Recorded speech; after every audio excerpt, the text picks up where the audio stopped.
नमस्ते बच्चों। I JVA Nishu Sharma, Jyoti Vidyapeeth women's university, department of science and technology, faculty of education and mythology.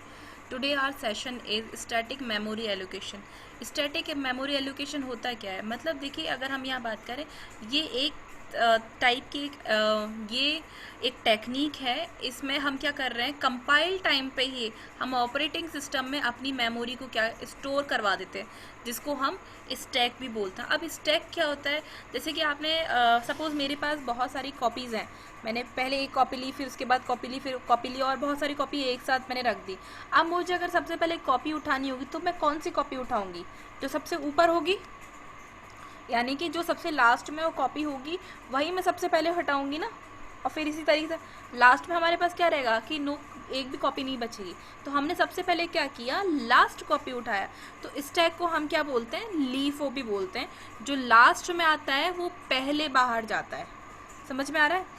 तो यानी कि ये इस टाइप की एक मेमोरी एलोकेशन है। कंपाइल टाइम करते टाइम ही कंपाइल टाइम में ऑपरेटिंग सिस्टम क्या करता है, अपने अंदर जितने भी मेमोरी स्टोर होती है उनको पहले ही फिक्स कर देता है।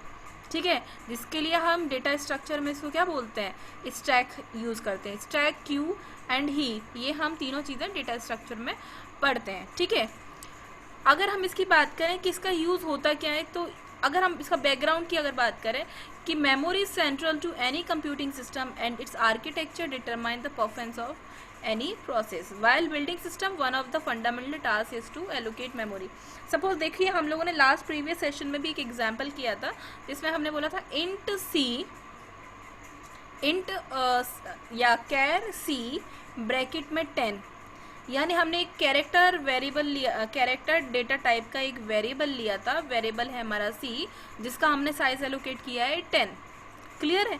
तो हमने क्या किया यहाँ पर, प्रोग्राम स्टार्ट होने से पहले हमने क्या कर दिया, उसको पहले ही मेमोरी एलोकेट कर दी ना, कि मेरा जो वर्ड है वो 10 लेटर का वर्ड होगा। यानी कि हमने इसको क्या किया, पहले ही ऑटोमेटिक सिस्टम में क्या दे दिया, उसकी वैल्यू को स्टोर करवा दिया। अब वैल्यू स्टोर करवाने के हमारे पास 2 मेथड्स होते हैं। First one is stack memory and second one is heap memory. और मेन जो होती है, थर्ड वन होती है हमारी परमानेंट स्टोरेज, जो कि ऑटोमेटिक होती है। ठीक है, इसके लिए हमें करने की, अब देखो स्टैक और हीप दोनों का अंतर समझो। स्टैक को हिंदी लैंग्वेज में बोलते हैं ढेर, और हीप को भी हम लोग क्या बोलते हैं, ढेर। मतलब कपड़ों का ढेर लगा हुआ है या बुक्स का ढेर लगा हुआ है, दैट इज ढेर, यानी मल्टीपल आपके पास डेटा यहाँ पर प्रेजेंट है। ठीक है, अब स्टैक किसके लिए हम यूज़ करते हैं, लोकल वेरिएबल के लिए करते हैं, जबकि हीप हम किसके लिए यूज़ करते हैं, फ्री मेमोरी के लिए करते हैं। स्टैक को हम लोग कंपाइल टाइम पे यूज़ करने के लिए करते हैं, इसलिए हम इसको स्टैटिक मेमोरी भी कहते हैं। और हीप को हम लोग रन टाइम कंपाइलेशन पे करते हैं, इसलिए इसको हम डायनेमिक मेमोरी एलोकेशन भी कहते हैं। इतनी बात समझ में आई? क्लियर है? अब देखो, स्टैटिक मेमोरी एलोकेशन को अगर हम ये बोलें कि मेरा जब प्रोग्राम स्टार्ट होता है उसी टाइम में डेटा की मेमोरी क्या हो जाती है, फिक्स हो जाती है। ठीक है, size is fix when the program is created. मैंने अभी बोला था कि कैर सी ब्रैकेट में 10, यानी कि जो एक सी वेरिएबल है वो एक कैरेक्टर डेटा टाइप है, जिसने स्टोर क्या कर दिया, 10 वेरिएबल, 10 उसका एड्रेस स्टोर कर दिया कि 10 ये मेमोरी लेगा। ठीक है, ये ग्लोबली वेरिएबल डिफाइन करता है, ये फाइल स्कोप होता है, वेरिएबल्स होता है। ठीक है, और ये इनसाइड द फंक्शन हम इसको बाय यूजिंग स्टैटिक हम इसको यूज़ करते हैं। ठीक है, और हाँ एक चीज़ और, अगर मैंने एक बार इसकी मेमोरी फिक्स कर दी है कि इसका साइज 10 है, तो मैं इसको चेंज नहीं कर सकती, वो फिक्स हो चुकी है। हाँ, कम हो सकती है या ज़्यादा हो सकती है, आफ्टर एलोकेशन उसको हम कम ज़्यादा कर सकते हैं, लेकिन चेंज नहीं हो सकती। 10 है मतलब 10 ही रहेगी। मैं नीचे उसको इंक्रीज कर सकती हूँ या डिक्रीज कर सकती हूँ। ठीक है, जैसे कि एग्जैक्ट मेमोरी की रिक्वायरमेंट होगी। ठीक है, अब इसका देखो, अगर इसके हम फीचर्स के बारे में बात करें तो इसके फीचर्स क्या है, वेरिएबल्स एक तो परमानेंट हो जाते हैं, क्योंकि वो जब चेंज ही नहीं होंगे तो वो परमानेंट है। ठीक है, सेकेंड, हम एलोकेशन हमारा प्रोग्राम एग्जीक्यूशन से पहले ही हो जाता है।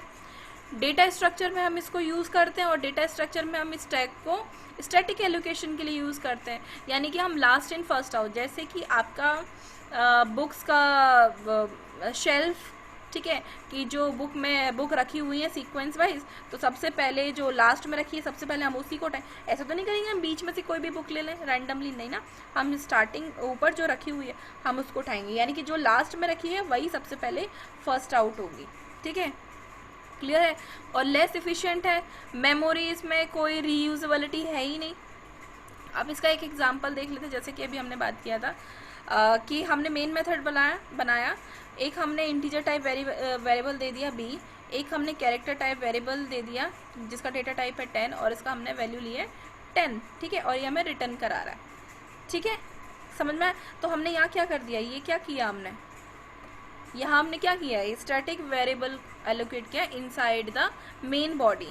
ठीक है, अब इसका एडवांटेज क्या है, एडवांटेज ये कि सिंपलिसिटी है, यूज़ हम कर सकते हैं, टाइम एग्जीक्यूशन हमारा बचाता है। ठीक है, और हमें बार बार मेमोरी को एलोकेट कराने की हमें चिंता ही नहीं होती, क्योंकि हम पहले ही उसकी वैल्यू को एलोकेट कर चुके हैं। अब क्या होता, अगर मैं इसको आउटसाइड तक करती तो हर रैंडम वेरिएबल पे इसकी वैल्यू क्या होती, चेंज हो जाती है। ठीक है, जिसको हम हीप बोलते हैं।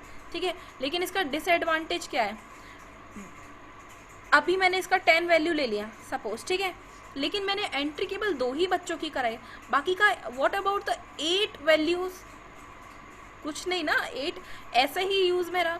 तो अब ये सबसे बड़ा डिसएडवांटेज है कि हमें जितनी ज़रूरत है हम उतना डेटा तो यूज़ कर रहे हैं, लेकिन जो हमारा फ्री जो स्पेस है मेमोरी में, वो हमारा एलोकेशन जो हो रहा है वो वेस्ट ऑफ मेमोरी है। ठीक है, मेमोरी इसमें फ्री नहीं हो सकती और ये लॉन्गर नीडेड नहीं है। ठीक है, ये इसका स्टैटिक मेमोरी एलोकेशन के disadvantage and advantage. I hope आपको वीडियो में समझ में आया होगा। Thank you for watching us. अगर आपको कहीं प्रॉब्लम होती है तो आप नीचे कमेंट बॉक्स में मैसेज कर सकते हैं। This session is powered by digital version 2.0 Jyoti Vidyapeeth women's university. Thank you.